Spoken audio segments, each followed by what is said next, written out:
gentlemen, welcome to the Real Bravo Fine Art Gallery.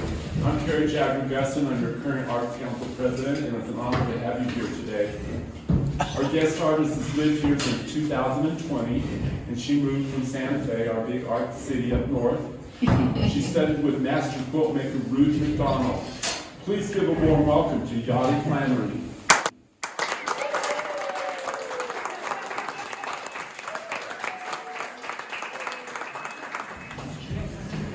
So this is a little combination of Rio Bravo and the Story Lab and the Poets Meeting, you know, a little bit of everything. So I'd like to thank TRC, the Hot Springs town, for being here. I'd like to thank Mike and Dimon for being our first friends who moved here that we were introduced to or just, you know, acknowledge, and Sue and Gary after that. And Rebecca speaks.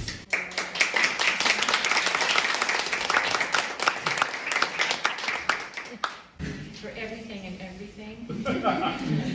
For inviting me. And Eduardo. Yay, Eduardo!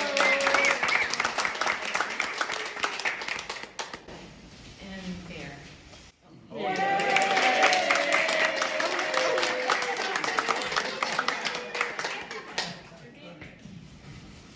And the family of creative women that I'm born from and come from. So I'm going to read a little bit first. So I grew up in a working class family, in a time when using one's hands had value. In a Polish-Irish family of 6 children, and we were all taught to be self-sufficient, to be independent, to work with tools, to work with cooking, everything. There was one boy in our family, and my brother, and so we all mowed the lawn and fixed cars and did it all. And I'm very grateful to my parents for giving us that kind of start in life. It helped me grow confidence as a very shy girl.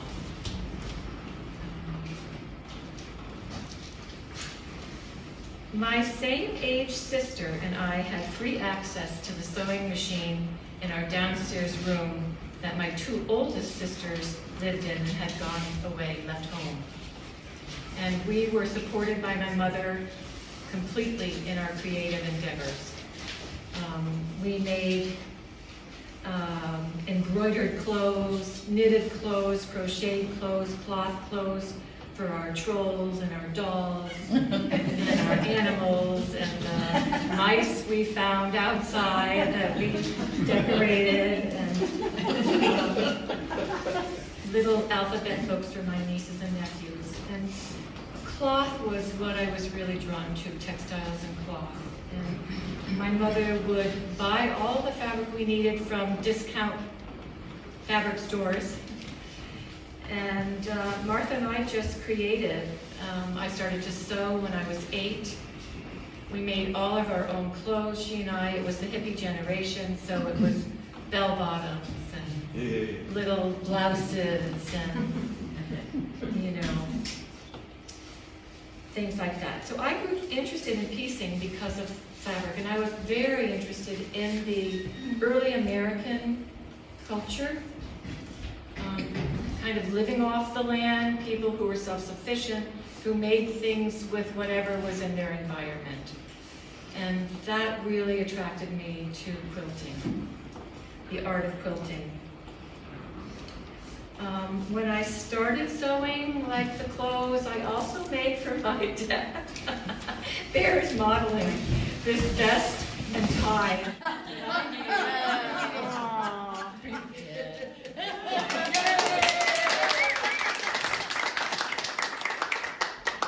That's called crazy quilting.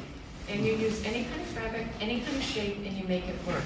And I look at that now, and I don't know how I did it. But I sewed when I was young. There it is. Okay. I also started hooking rugs from an early age. So that's fabric And we recycle all wool clothes, cut them in strips. I learned from a woman who was, I was given classes to take her classes, to learn how to hook rugs, how to dye fabric, and that was a gift to me by a friend of mine. And then, you know, I just started doing it. So I made rugs. There. That was the first quilt that I made. Sorry, that one, the Texas Star, was the first quilt I ever made. And it's just a bad picture, but there it is. And then I started hooking rugs too. So there's a couple rugs there that I hooked. Wow. Beautiful. Great. Oh, better. Much better. For me, anyway. I started perfecting these skills, the rug hooking and quilt making from a young age, though I would never at that age thought I was perfecting my skills, but I know now that I was. Yeah. So let's see, where am I? I have to have my notes. You still have that rug? I do, it's really beat up. They both are. I kind of, yeah, they're old. These were when I was 16 or so. I made these. And there were more, but most of them are gone now. Moths, wool and moths. Yeah. And I lived on the land. I went to college, and just for 2 years, and you know, studied liberal arts. I learned how to be a person in the world. And then after that, I moved to West Virginia. I had an opportunity to move and live off the land, live off the grid. And I moved to West Virginia to 60 acres to live off the land and to build literally a first home off the grid with my hands and my partner at the time. My parents had trained me well not to be afraid of this kind of life. It was a creative life. We dismantled old wood barns. We straightened square nails, used a 2-person crosscut to turn our forest trees into logs for an outhouse. We used the barn wood for building a house and a shop all by hand, a cellar, a greenhouse in the ground. It was a great life. And I salvaged fabric from old clothes and thrift stores. And I met a family there, my Appalachian family. And let me see where that part is. I brought my treadle sewing machine with me. It was my first treadle. You know, I had to have something off the grid that I could sew on. So I got this beautiful old wooden oak treadle sewing machine. And that's what I sewed on.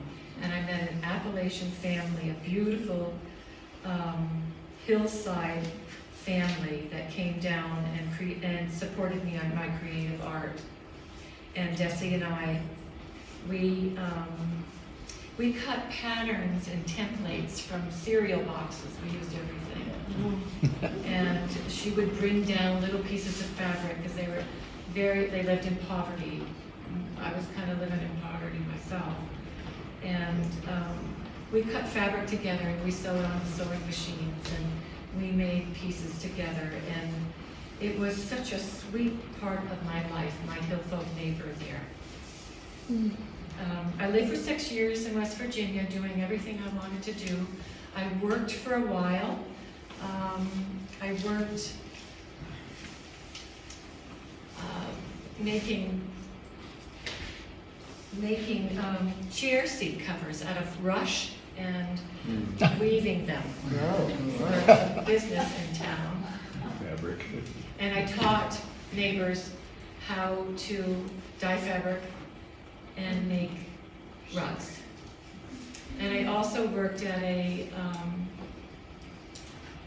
an institution, and at that time it was an institution for retarded people. We don't use that language anymore. But I worked there for a long time and worked with the population there and worked with helping some of them get some hand skills by doing doing art. And that was my life there. And then it was time for me to go. I needed to be in a bigger community. I needed to have a little bit more support for the life that I was living. So I drove my VW across the country, leaving the Appalachian life behind, but not my treadle sewing machine. In my mind, a brilliant mechanical machine. And I could tune it up. It took very few parts, so I could put that rope around in it and do anything I wanted to do on my machine. I moved to Santa Fe to study. I wanted to have a career of some sort. And so I moved to study massage, and then later I was a teacher, and then later Vera and I bought land, and we were llama owners for 25 years. We trekked in the wilderness, and I took all of my hand stuff with me every week up to the hills, and sometimes filled some of my applique pieces with llama wool. And we built an adobe home and studio, and my life was really full there between all of these adventures, working, teaching, creative arts, and being in the mountains as much as I could. And in the late 90s, Barry, you can kind of keep going on here. Okay. These are some of my earlier quilts for the time that I lived in Santa Fe. You can see that these are traditional designs that I made, you know, mostly for people in my life, nieces and nephews, births, weddings, whatever this belonged. And this one was, I love this one. Yeah. It was just two colors of fabric, and I was getting a little more detailed in my traditional work. You can keep going, Barry. I made this quilt for a baby that wasn't born yet. This is a combination of applique. The horses are pieced on the side, and then her little home, that was her front door, her home in those hills in New Mexico. This was a piece that I made for a friend of mine. We traded. She sewed sweaters for me, and I made her a quilt. This was a young friend, well, my old friend Cindy, and this was for her daughter, who was adopted from Russia. That's the town that she was adopted from, and that's her name in Russian. And those, just for you quilters or interested people, those letters are all pieced. They're not applique. What's the difference? Okay, so applique is when you take a flower and you have a solid background, and you put that flower right onto the solid background, you pin it down, you take your thread and needles and you fold over the edge, and you carefully sew that piece onto a background. Sewing means all of those pieces are cut in a way that they can be stitched on a sewing machine together, so they're seamed. They're seamed. So the side of that A goes to the so it goes to the dots. It's all sewed by machine, or if you sew by hand, but it has seams.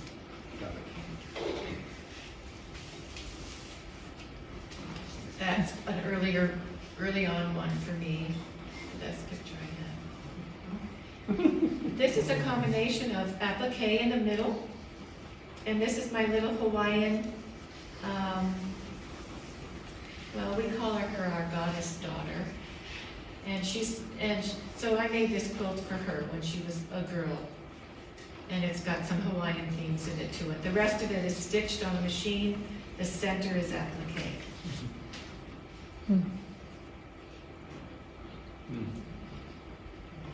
And then this was a pattern. I'm going to get to her. She was the woman that I trained with, who I learned how to design and stitch the seams of a quilt. But I made this for my niece. This was yo-yos. I mean, you probably all know about yo-yos, right? I was given a whole box of yo-yos. I still have some. I don't know what to do with them, but this is one way I use them. Do you do the quilting? No, I did quilt these. on all of those other pieces? The ones you've seen so far, I think I quilted. Sue Wired has quilted a lot of my quilts for me. Yay, Sue!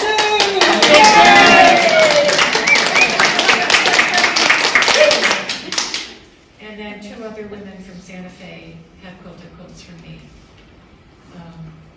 But yeah, okay, here. Oh, sorry. I think Sue did this one. Sue, I think you did this one way early on.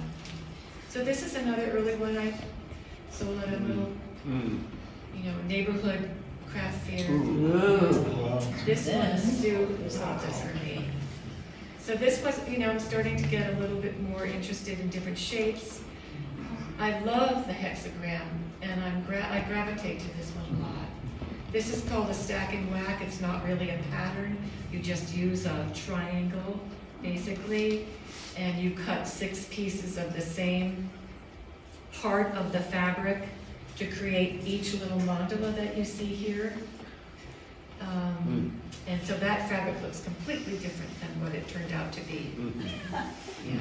This was dragons, the fabric. Oh, there I am. In big life. This is that quilt. You can see the triangles. And my Bernina sewing machine, I moved to Bernina. I kept my treadle, but I moved to Bernina, and that sewing machine. Yeah, okay, so you're sorry. That's a featherweight though. That one was a featherweight, right? It was a feather blade that I borrowed from my sister. Ah.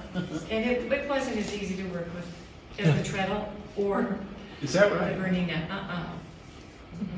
Treadle, I had so much control. Okay. Thanks. Swiss. This is another piece. I'm doing, this is a show that I did. It was probably my first solo show. And it was at Harry's Roadhouse in Santa Fe, New Mexico. Oh, yeah. Can you all hear me still? Yes. And so Connie, this is our Connie. She was helping me hang this show. That restaurant was really good to the artists in Santa Fe. Yep. Really good. Yeah. There it is. Yeah. Traditional pattern, traditional pattern, but different, moving into contemporary a little bit. Yeah, this is just diamonds. And these are some really old exotic fabrics that I've had that I made this one out of.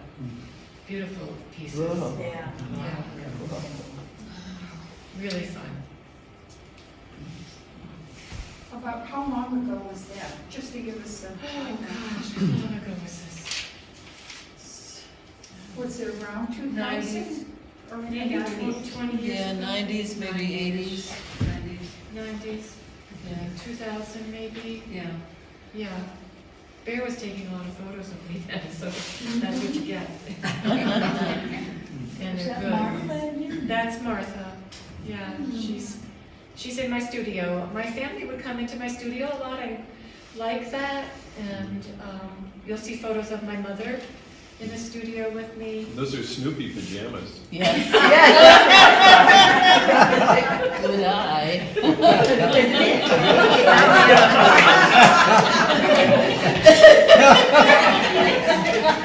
You have a pair like those. This is magnificent. Yeah. And this is again that same hexagon made with triangles. And this one was done in, this one I made in 2011. It was right after, it's called Out of the Ashes. It was right after our disaster in New York. Oh. Yeah. Go. Oh, nice. Again, the hexagram, you do so much with it. The triangles fit against it, and I altered the shape of these diamonds that come off of it. This is a underwater scene for me, and it belongs to one of my friends. Yeah. Ooh. Again, I did this series of this when I was breaking free. I loved this hexagram. I don't know what the name of this one was. This is the Sea of Life, another one, another hexagram one that I actually just finished last year. I had it in a box put away when I took a 7-year sabbatical from quilting, and well, it wasn't a sabbatical, it was a dry time, I guess, I don't know. A creative time in other ways, but so this one I just finished last year. So there's me up on my table cutting through the 6 layers of fabric to cut those triangles all from the same place in the fabric. And I needed my body weight with my rotary cutter to get through that fabric. Yay. Yeah. So, traditional, and that the basket is a traditional pattern. I applique the handles. The rest of it is sewn by machine, except for the flowers on the edges, which are appliqued onto the background. A combination.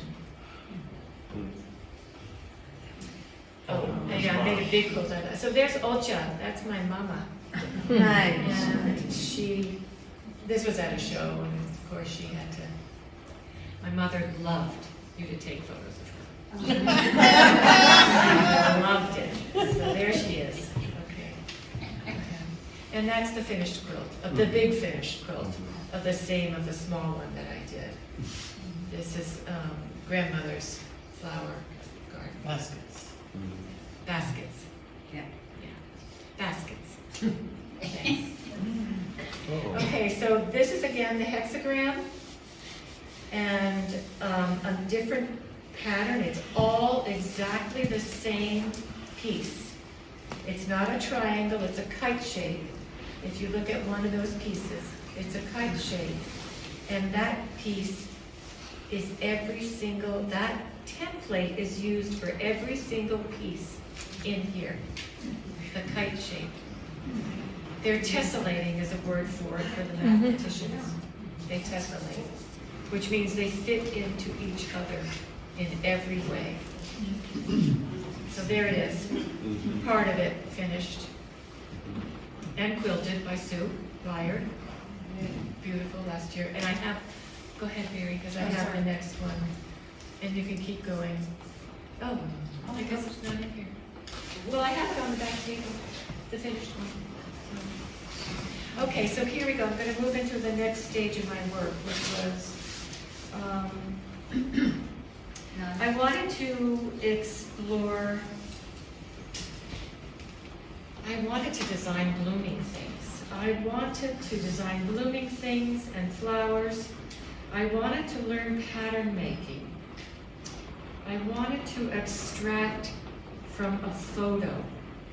I wanted to learn how to take a photo and make it on the wall. And so Ruth McDowell was my inspiration for this. I had gotten some of her books. This piece is not done from her class, but she inspired me to try to figure it out. And I tried, and I didn't do very well. You can see these pieces are just mishmashed in here from my crazy quilting days. I knew how to do that. But it wasn't where I was heading, but this was my first piece getting me to where I was heading. And so this is more where I was heading, and this is just a close-up of it. This is a hexagram again, and this is one of Ruth's patterns.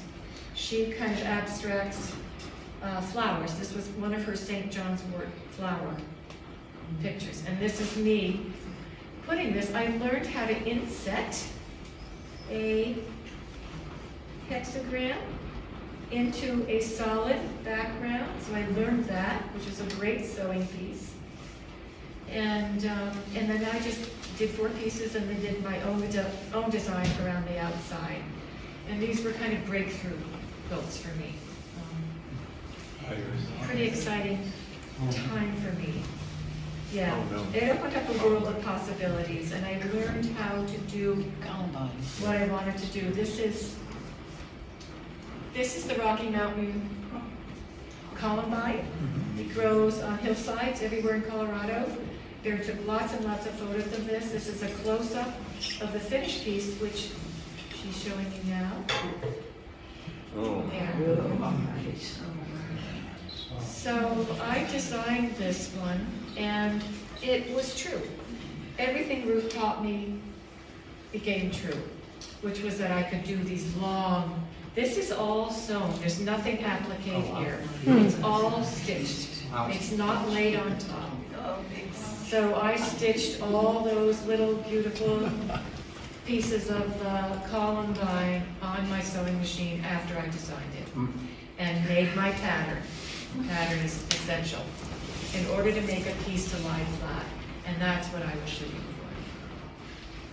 for. This is another color of the shooting star. The colors are a little brighter. I mean, of the Rocky Mountain columbine. And then the next one is a close-up of the columbine, the red columbine. This one is the red columbine. You mean even the stamens and pestils are, wow. It's all stitched. The only thing that's hand stitched is I put in all these little circles around. And because, Barry, would you go back To the big one? to the big one? Which one? You'll see them. Some of those come from the box, all of those come from that box of yo-yos I was given. So I reversed them, so it's just round circles, but I wanted to show the feeling of the aroma of what. Oh. So these are little, aromas. There's the aromas.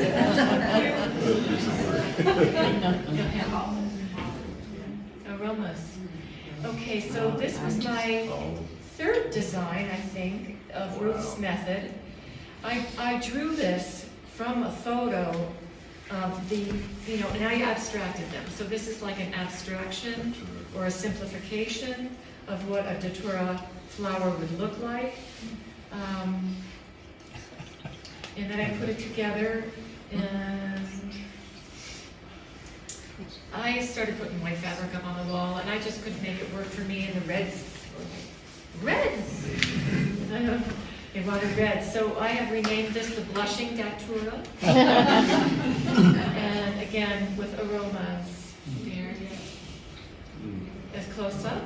And again, all that is stitched in a seam. And the aroma, you can see In it. the aroma. Here's a couple. Oh. This is the same pattern that my sister Kathleen commissioned me a quilt, and she had a wild, crazy rug on her floor. Her husband had died. She bought a new house. She kind of went wild, and these colors are what was in her rug. And this was designed for her. This is a close-up. It's kind of an odd photo on this here. Barry, why don't you go ahead, because it's not very clear. Okay, so this is another pattern. So this is the alpine shooting star. It's a flower that's, not even as big as an inch. It grows in the high mountains of New Mexico and Colorado. I love that flower.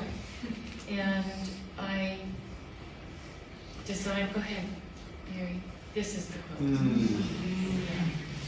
And so for me, because it's shooting star and my love of the cosmos, I turned it into a night scene, a cosmic scene of the shooting stars shooting through the air.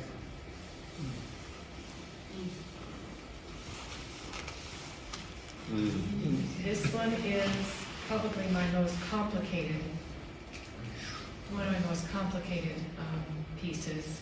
Again, designed from a photo Bear took. It's the prickly poppy, the white prickly poppy that grows in our deserts, Arizona, New Mexico. Okay. Hmm. Close up. Oh Ooh, my God, that's gorgeous. nice close-up. Yeah. So go ahead. So all those little pieces, you have to turn the edges under and then sew it? No, no, so I'm gonna stand in front of this just so I can point it out to you. Yeah, thank you. So, this is a segment right here. There's the brown center that gets sewn to the yellow. The yellow gets sewn to this shade of purple. This gets sewn to this gets sewn to the white. And then the next strip, the same. And then I sew them all together. I've got a big unit right here, like this. Boom. Oh, This piece in here gets sewn to the white piece out here. And then it just on. And then they all fit together. And the pattern making is essentially important for this. So that it lays flat, otherwise you're gonna be puckering and pulling and nothing will lay flat. mm. And Ruth McDowell was the master of that. Yeah. How much, should we wait on our questions? Probably, but you can, if it's a quick one. Yeah. How much do you work from the cartoon, or do you create as you go? Once I get my pattern, it's in. So I have to do all of my thinking through and all of my changes before I make that final pattern. Because you have to know exactly where that one piece, if you're going to sew with seams. Yeah. I've branched off from that, but if you're going to sew with seams, you have to know exactly where each piece fits to the next, or it won't lay flat. But in your head, it's not laid out on a table, it's just in your head. Oh, no. It's on paper. It's, I'll show you. Okay. You'll see a series, I'm gonna get to my pattern making. Okay. It'll be brief, but you'll see it, okay? Yeah, Bear's telling me to move on. Oh, there we go. Oh, well, here's one. I'm not gonna get into this in detail, because I will later, okay? Yeah. But you can see all those tiny little lines will give you this much. All those tiny little lines, they cross from one piece to the next. And every time I make my one pattern, I cut each of these pieces separately onto the back of a piece of freezer paper, and I have to make all those little ticks on my pattern, so that when I match it to the next piece, it's detailed. I have loved the detail life of sewing. It's really appealed to me. So this is the next stage. I'm auditioning fabrics. If there's something I don't like here, I'll take it off and audition something else. And if it's a commission, you'll come in and I'll say, what do you think? Is there anything that you can't live with? And if there's something you can't live with or you don't like, I take it off. We put something on that you do, and I get this all finished for you before I sew it together. And then it can go to a quilter. Well, it goes to me to sew all the pieces together, Uh-huh. and all these small pieces I quilt myself. Uh-huh, Yeah, okay, yeah. The large pieces that I can't fit under my sewing machine. uh-huh. Okay, so this one is,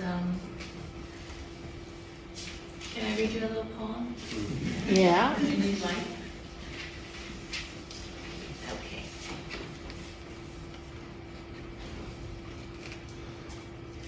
I sometimes write poetry to my quilts. They write poetry back to me. Okay, so try to see this. So this is the tulip. Tulips grow large and tall on my bedroom studio wall. It's early for them, just past the Ides of March. Yet they are persistent, increasing in number daily as I stitch curved petal to curved petal, red next to silky orange, to soft pink, to plum. They fill my east wall and speak to me of spring, the order of it all, color arriving just as winter is leaving. Yet they are early. No tulips showing life in the garden patch outside, not yet. But inside, on this sunlit wall, they are bigger than life, like a prayer of sorts, an incantation that the underground bulbs of this just-born spring will hear.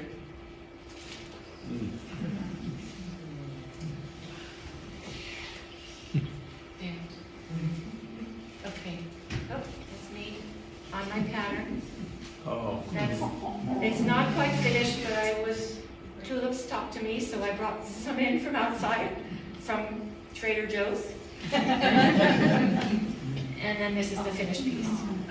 So this piece was taken from an early American piece that was appliqued onto one solid piece of fabric.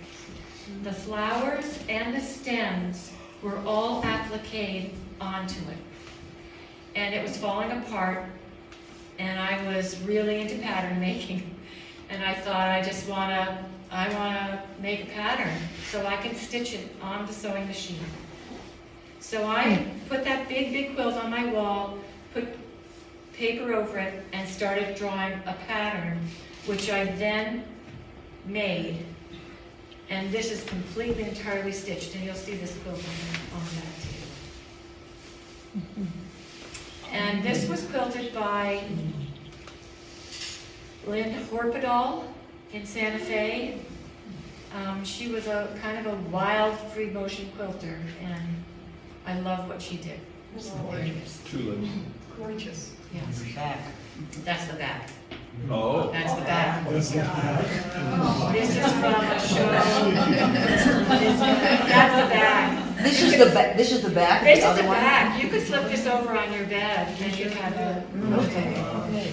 and it was taken, but figuratively. So this is just, I did a show in Kansas when we lived there, and this is one of the walls, just a kind of a cross piece of some of my work. Again, same thing. I was learning a different technique. I stretched myself. I wanted to learn to not sew seams and to just get a little looser. This quilt is, it has, what do you call that stuff that sticks on the back of fabric? Velcro. Fusible. Fusible. It has fusible on the back of the flowers and on the long stems. And I learned with someone who was helping me fracture pieces, so you can see it's all different. And so this one came from that, and it was, yeah, it was born from my love of irises and from a sister who had 300 varietals of irises in her yard at that point. Okay. The same pattern in a different colorway. Okay. And this is in process. Oh, sorry. This is also using a similar technique like that, except I didn't use fusible on this one. It was all raw edge. I just tacked down some things and then quilted it. This is the ghost flower. It's again a really eensy beatsy little flower that grows in the desert and the rocks with its long spiky leaves. I took a class from a wild woman, Nancy Crow, a wild woman, and so there's one of the pieces I made from her wild class. This is also from the fracture, the woman who learned fracture. And this was a commission quilt. This is the sun over the Abacu Mesa, a long distance view of the Abacu Mesa. Who did you take the fracture class from? Katie? Yeah. Yeah. Katie Pasquini. Katie Pasquini, I haven't mentioned her, thanks, so, yeah. Katie Pasquini. Did she in Santa Fe? She used to be in Santa Fe. She's moved away. She was the one who hosted all of the big quilt shows in Santa Fe that were, for years, that were, the Alegre Retreat is what it was called. It was fantastic. Okay, so I'm showing you the beginning of my Guadalupes. I've made many Guadalupes. She's a Madonna, Our Lady of my heart, and probably moving to Santa Fe when I did in 1980, encouraged my love of her. This is one of my last pieces that I've done, that I'm just showing you a sequence here of the process. So kind of jumped pretty quick, but Sorry. no, you did. I did. I know. Yes, okay. And this is her done. She's over here. Yeah, she's over there. Yeah, this was a piece I did for someone. Okay. A picture of my studio. This is a studio picture. More my fabric collections. And then me, again, working with Guadalupes in the cold.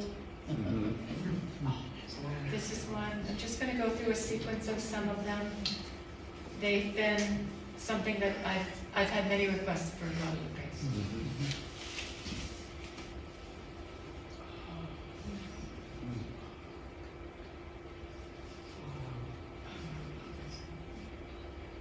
So instead of the serpent, you have a little hito down there. Yes, this is traditionally St. Michael, I think, right? Yeah. Who holds up the moon. So no serpent. No. There can be all kinds. Yeah. Is that Phil? That's Phil, so I'm going into portraits. So another branch off.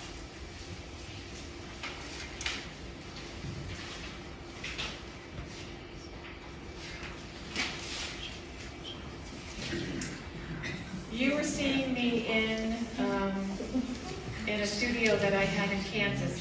Bear and I moved to Kansas for a period of time, and I had a great studio there, and I had a 3-year sabbatical, and my entire life there was to create. And part of that creation was a home.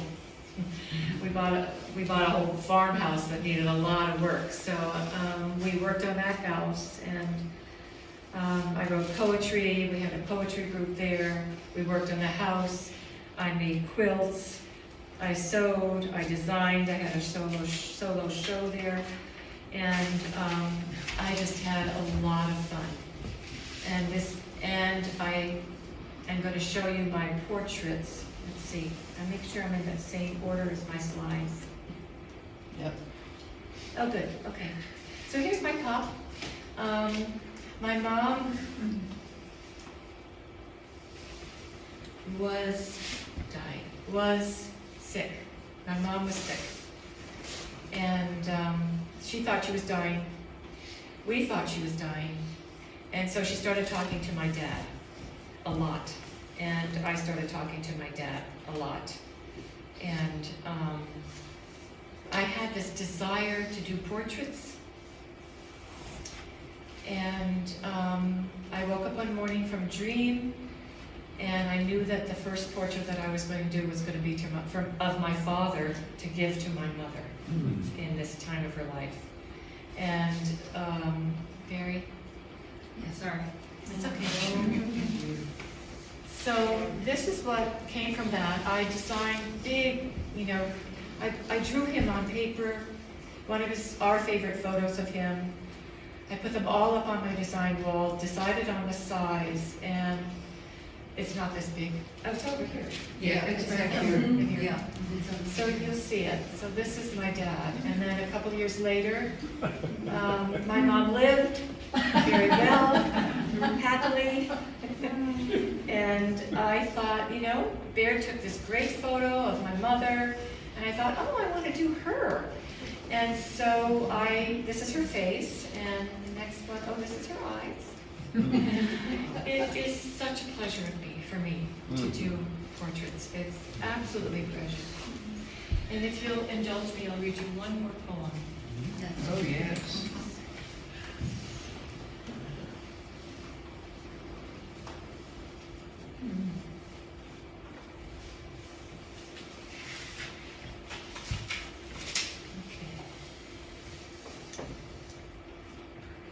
There are lines in her face now that were not there when I met her. Some softly curved like the fold in the lobe of her lower ear. Some cut deeper and carved like the new furrows in the field out back. They are hers now, and like the field out back, have become cultivated by need, by wind, by long days, and by the burning sun that keeps her facing the direction of her life. That's a little bit of the feeling of what it's like to do portraits for me. It's very intimate work for me. And, you know, to get to do my mom's eyes and her beautiful little hair and, you know, her smile, it was just great and continues to be when I do portraits for whoever it is. And there's my mom in my studio looking at many portraits that she's been a part of. So I gave her portrait at Christmas, and she wanted it immediately on the wall, to sit right in front of it and have me there. So Can you say what the duck is about? Oh, well, my parents were really outside people. They camped a lot. My dad had this jacket, I should have brought it in, that had all of these, you know, emblems, and Sue quilted those for me. I'm like, Sue, I need some things to put on my dad's jacket. So she quilted these little ducks, and my sister who is no longer living now, she carved, she was a wood carver, and she carved ducks, beautiful ducks, all kinds of ducks. So it's a family thing. Yeah. Thanks, Mike. And your mother's garment. Oh, my mother's garment, let's see. Oh, God. Christmas. That's Christmas. Uh-huh. That's Christmas. Okay. Thanks, Bear. Yeah. Okay, so Bear's parents. So I did, this was Bear's mother, Mary, and father Joe's wedding picture that was on black and white on a plate. You know how they used to do that back in the 30s? And I grabbed it from her one time and I said to Bear, I want to make this for her. And so I put it to color and did it a little traditionally. There's Mary when they were young. Yeah. Okay. And That's the back. lo and behold, the back of the quilt, I quilted it, not even thinking about the back, and look what happened. It's as good as the front. Yeah. In a different way. Okay. My oldest siblings, Phyllis and Kathy, neither of them are with me anymore.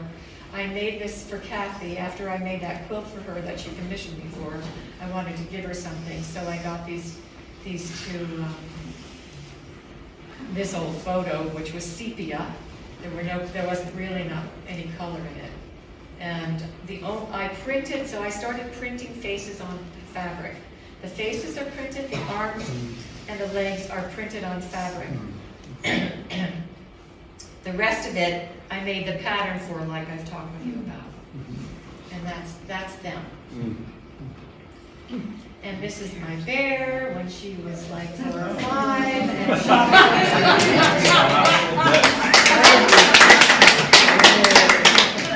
chopped all her hair off and was made to wear a dress which she hated. And this was a black Especially and the white. bows. Oh my gosh. Did you cut your own hair? Is that, yeah. Yeah, so there's Bear. This was a commission. They'd seen my work at Harry's Roadhouse. She wanted this picture of her daughters, and she wanted the faces printed. So again, I printed the faces on fabric, and the rest of it is mine. Nice, really nice. You guys.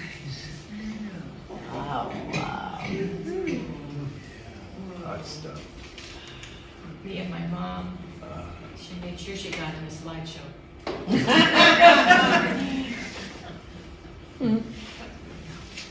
And this is Bear. This is the real Bear. Away from church, away from everything, with her overalls and her holster and gun, and her great, little cowgirl hat, her patent leather shoes, and the farm. So this was a combination quilt. I took parts of pictures from and blew them up at different sizes, had to put them all together, then make the pattern. And it shows the grain bin out back, the farm that Bear grew up on. The grain bin out back, the front door to their house, the old Henry J. Yeah. Mike. And go ahead, Bear. Oh, let's stay with me. We are. There you are.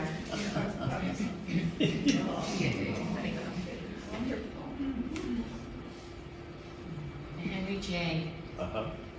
And this is Ruth. And her daughter, who was in her 80s, asked me to make a portrait of Ruth. And she gave me this black and white photo. Uh-huh. It's starting. I've got pins. I'm in the auditioning process here. It's all on my wall. This is of her mother. This is of her mother. Yeah, who is no longer living.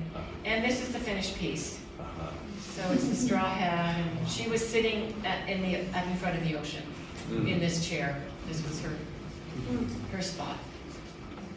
Okay.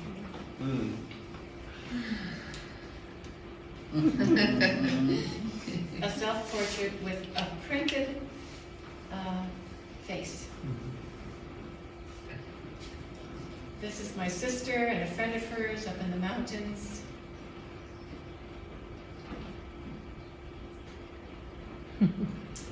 This is Liam, a nephew of some friends of mine, and I stole this photo from their refrigerator because I loved it and thought I really want to see what I can do with it.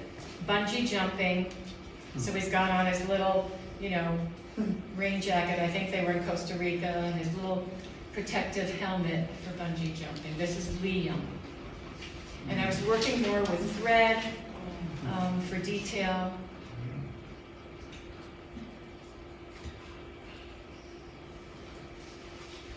And the back again. Yeah. Nice. Part of the wall of portraits for the one show, just a lineup. Okay, so right here, I'm going to start with this. Oh my goodness. Okay, I'm running short of time here. That's okay. Yeah, keep going. Anybody okay? Yeah. Okay. A little story with this. I'm going to show you a bit about the pattern making here as I talk with you about this family that I'm making the quilt of. And so my mom has died at this point. It's been just a week past her death, and I get a phone call from this family who has seen my portraits at Harry's Roadhouse, and from Robert, who his wife has lost 3 members of her family in the last year, and has put together these 3 photos into one photo and wants me to make them out of fabric. And I just buried my mom, literally.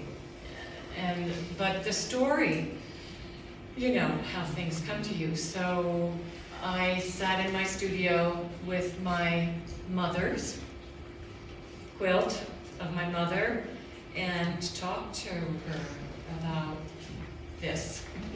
Mom, should I do this? You know, I was racked with grief. I was very close with my mother, and I didn't know what to do. But by the time I stepped out of my studio, I knew that I would do this project. So I called them, and they came the next day, and it was Robert, his wife Pat, and their daughter. And they brought me this photo. And we talked about them, and I started the project the next day. And so this is me. I had to blow it all up. I wanted to, I think I blew it up to its original, to the size I was going to work with. And you can do that. It's not here in TRC, can you do that? And I think I could do that on all the architectural places, but, so I'm drawing here, I'm drawing, and so I've made my drawing, I'm putting them up on the wall, I'm getting ready for the next step, and the next step is to make my pattern out of fabric, which out of paper, which I'm not showing you.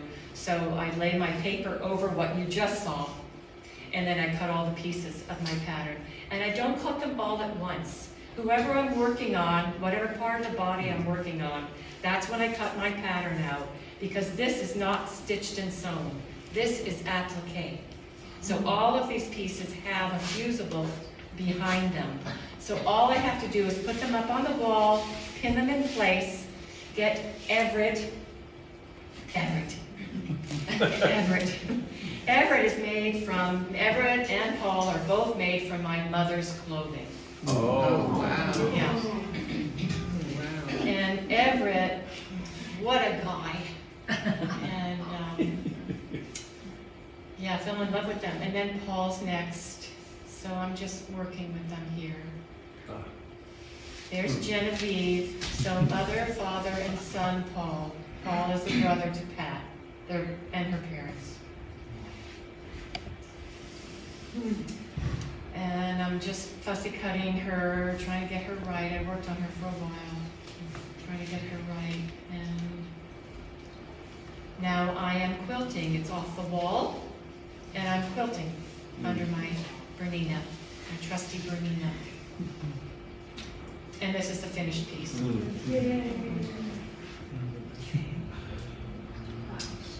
And from this, we were living in Kansas on this beautiful farm, and Bear and I had started to go to the Lincoln Art Center, where they had an art class every Tuesday night. And the artists who would come, there was probably 8 of us. The artists who would come, most of them were working on paintings or pastels. Bear was doing pastels, and I thought, okay, I'm gonna play with pastels, learn something new. And I did that for about, a month, 4 times. And I thought, I really need to work in my own medium. And so I got one of the easels out. They're all working on easels. And I got my easel out, and I put a 3x3 piece of foam cord on my easel. I put a backing of fabric on it. I laid my batting, which is an essential part of quilts. They have to be 3 layers. I laid my batting on it, and I brought my big basket of scraps that I'd saved since I was, 8, and lugged it in with me with a little tiny blue stick. And I had been dreaming. My dream world really inspires me. I've been, you can finish looking at these. I've been dreaming of the cosmos. I've been dreaming of planets and stars. After all this, there they are. And so I challenged myself. So this was my next step of my learning. I challenged myself to pick up a piece from my basket that I liked or wanted to work with, and put it right on my easel and leave it. It will stick to the backing. And then go to my basket. And already I knew kind of what I wanted. I wanted to make these other off-the-planet kind of simple things. And so I did. I did that. As much as I could, I did that. Without moving them. And sometimes I did move them, and sometimes I had to take a little snip to things. But I just let it build. Wow. And you'll see Oh. a collection of these. Some of them are quilted, some of them are in the first stages.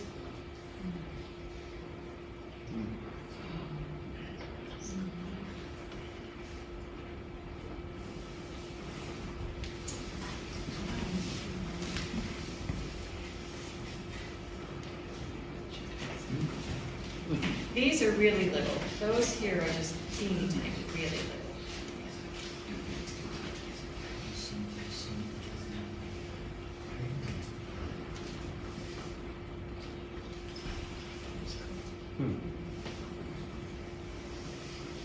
I had so much fun doing these.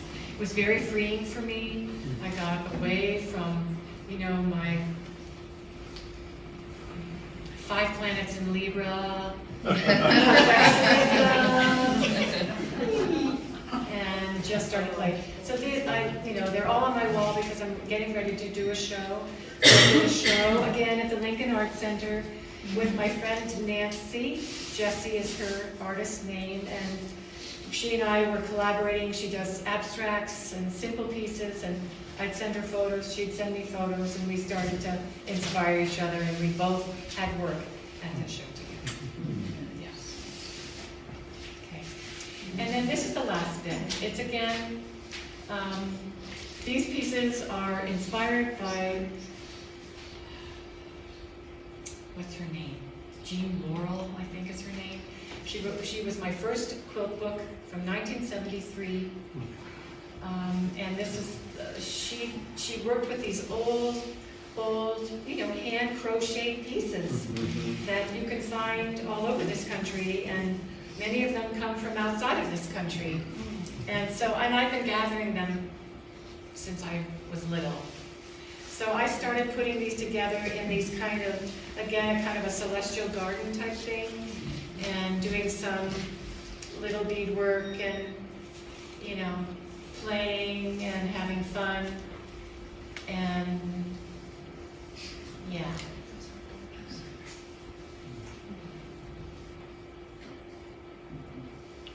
Yes, me quilting one of them.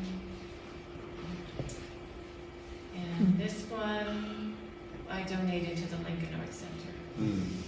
Nice. Yeah. And that's the end.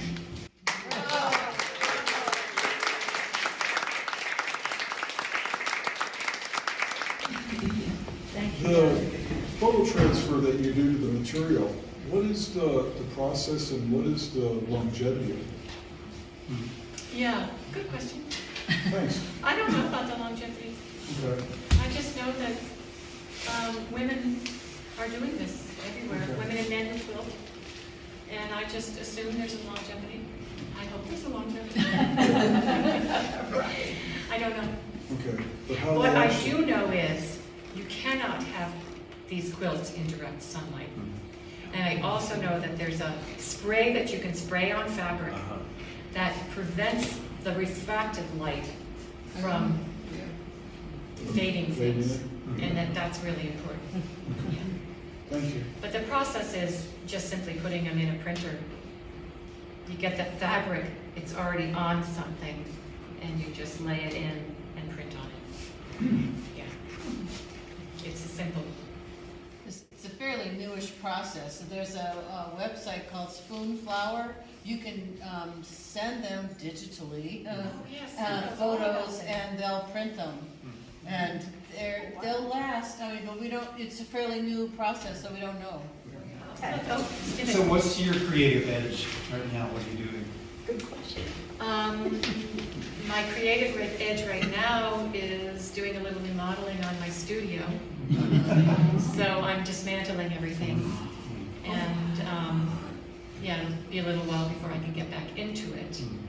That's my creative edge, in one way, the word edge. But I have, I'm going to be diving back into more portraits. That's been in my world quite a bit, and I'd like to work with fruits and vegetables as another part of my play. And you're doing a commission for Guadalupe Oh, yeah. Yeah, and I've been working on it, you know, a Guadalupe commission. Yeah, right now. But that's kind of it. I haven't let myself go too far, but that's far enough. You know, portraits will, you know, that'll keep me in there for, and the flowers, yeah. And I'll probably be mixing the mediums, and that's been the fun part, is now having so many different, I can mix them. Yeah. Yeah. Thank you.